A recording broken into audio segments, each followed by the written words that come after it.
warm. I literally feel like I'm gonna melt. Okay. Hello everyone, welcome to this video.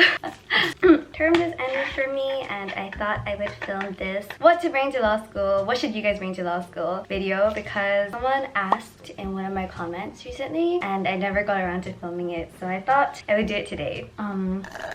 And I turned off the fan specifically to film this video, so I'm gonna try to do this quick but succinctly. And hopefully this will be helpful for you guys. So I moved to law school in 2019, and what I bought with me and what I have now, there hasn't been like a massive difference apart from the fact that a lot of things have went digital, but everything that I'm gonna kind of show you guys, like what I bought, what I think you guys could bring, are things that aren't essentials, but there are things that can certainly make your life easier, and I'll tell you guys how it made my life easier. But none of these are absolute essentials. Like, you don't need these things in order to survive or pass law school, but if it kind of gives you an ease of mind, it can be kind of like a small checklist, or you know, things you can think about bringing to law school.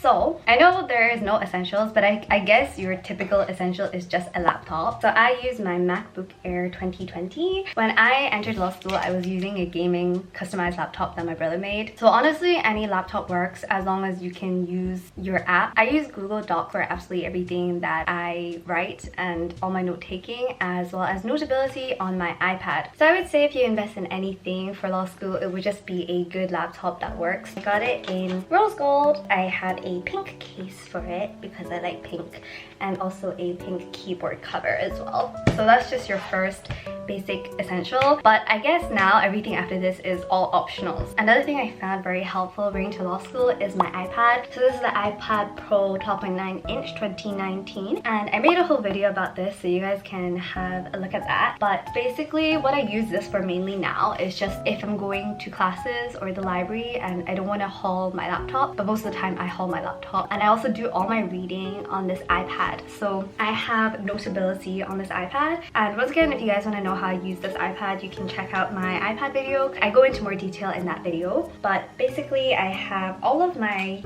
reading here. You would find that after the pandemic, most of the readings you can find online, and my university definitely provided a lot of readings. And so with my iPad and then with my laptop, these are the main digital devices that I use. I honestly don't think an iPad is absolutely essential, but it's definitely helpful, and it definitely makes your life easier because you can highlight on it. You can definitely save a lot of paper that way as well. Sometimes I do prefer actual textbook, but having an iPad is always really useful. Okay, this next one, which really made my life like 100 times easier, is my monitor. So I got a monitor this year, and honestly it has been a game changer. It's been so useful. I also have an adapter for it to connect it from my laptop to my monitor, and it's just been the most useful investment that I've made so far for my studies. Maybe an exaggeration, but that's how good it is. I think I got this for £99 on sale from Amazon, and it's just a Huawei one. You can have so many more tabs open, and especially when exams are online and you want to flick through loads of notes on different browsers, it's very helpful. Whether that's writing essays, reading cases, things like that, it's saved me time, and it's definitely helped me to be able to research a lot more efficiently as well. So that is something very good. Another thing that I would consider is using a speech-to-text software.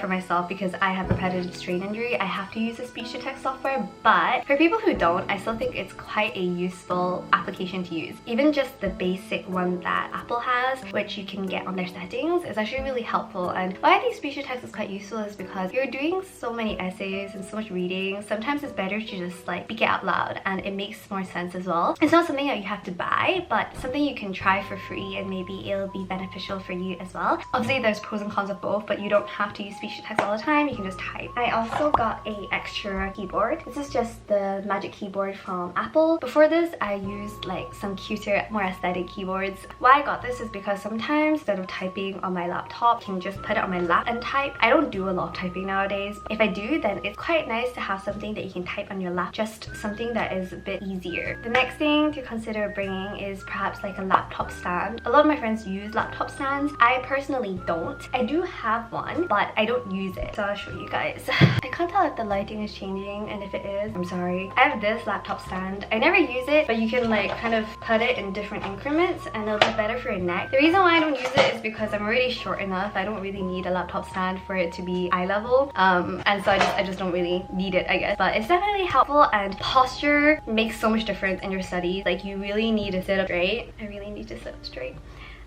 Because you're sitting at your desk so long. So having these kind of ergonomic things is really, really useful. I honestly really recommend investing in ergonomic items. I have this mouse mat and this ergonomic mouse from Logitech. I hope I'm saying that right. Logitech. Having things that are ergonomic will really benefit you in the long run, because you know, prevention is definitely better than cure. And if you're going to be studying all them hours doing the law, then getting things which are going to protect your health is, I think, is an essential. Yeah, actually, yeah, I take back that there's no essentials. There's definitely essentials. Things that will help your back, your posture, your hands, anything like that will make a big difference, okay? Another thing that I have, which I don't actually use, is this like wrist support. So this is the wrist support. So you clamp it onto the desk and you kind of put your wrist on here and you can like move it. And I know with working from home and everything, everyone's wrist hurts. So this is something that could be quite good. Okay, another stand that I have is this book stand. I've used this book stand since like GCSE or A-levels, so it means a lot to me. It's just a wooden book stand and you can change the height of it. And why I think this is so useful is just literally for reading, for all your textbooks. Okay, moving on to stationery, which is my favorite part because I love stationery. So the planner that I use is from Muji. Planner is essential, okay? Whether you use Notion or your phone for timetable, any kind of planner is very essential. I really like using paper planners because I like having it visually spread out and I like to see it. It's just the weekly notebook in A5 size. And I really like this, just plain inside, and it has the days of the week. And to go with your planner, obviously pens and pencils. So I really like using Muji pens, and I just got a box of these from Amazon. They're the 0.38 ones, and I use these for my note-taking and planning. And I also have a selection of colored pens. Some are from Typo, some from Muji. I have mild liners. I also use these Stabilo highlighters for highlighting. So that's like your standard stationery. I also have these folders that I use. I love cute stationery and it makes me very happy. And so this is what I use for my note taking. So I don't really take hand notes except for like summary sheets. So everything in these folders are summary sheets for my subject. Now, we should also not forget to bring post-it notes. That will come very handy for your books and your statute books. And speaking of statute books, one thing I wish that I knew before going to law school, although, okay, you can literally Amazon Prime it and it'll come the next day, is to buy statute books. I'm assuming that you will get your topics before you go to study. So whatever the subjects are, criminal law, land law, contract law, buy the corresponding statute book. I have 4 here. So I have an international law one, criminal one, contract one, and a property one. And these are just essential for studying. And so you can buy these very early on and bring them with you to law school. And what I do is I just kind of tab the legislation that I need. And for actual big physical textbooks, I would say wait until you get to uni to buy those, because your supervisors or your teachers, whatever, they will always have the best options and the best recommendations, so you should follow those. I certainly didn't buy any textbooks before I went to law school, so there's no rush for that.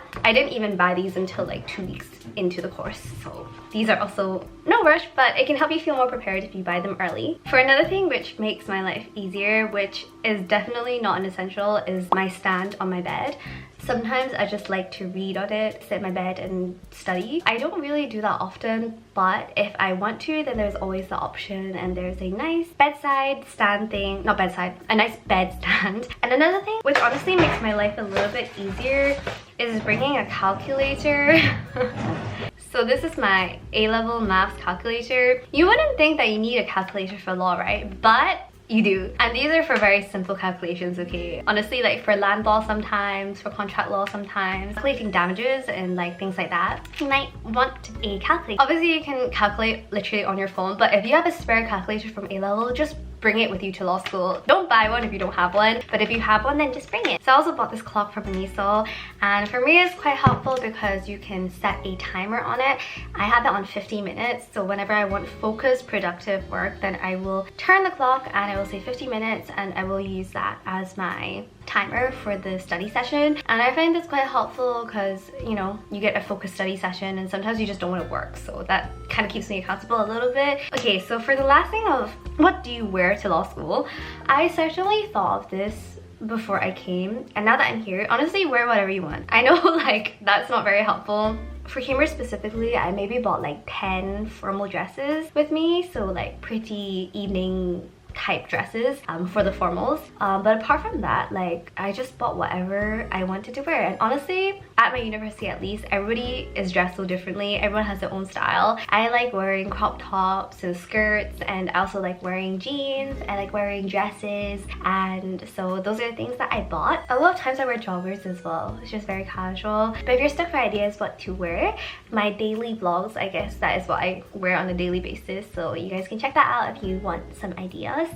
Everything else I bought to law school is more for just for living, like what do you bring when you move out to university or move out to Cambridge. But I guess these are what I would associate with studying. I know this is by no means life-changing, but I hope it was helpful in some ways and to help you get prepared and be excited to move to law school. That is all. I will see you guys next time, and if you have anything else you want me to film, then let me know in the comment below. Bye!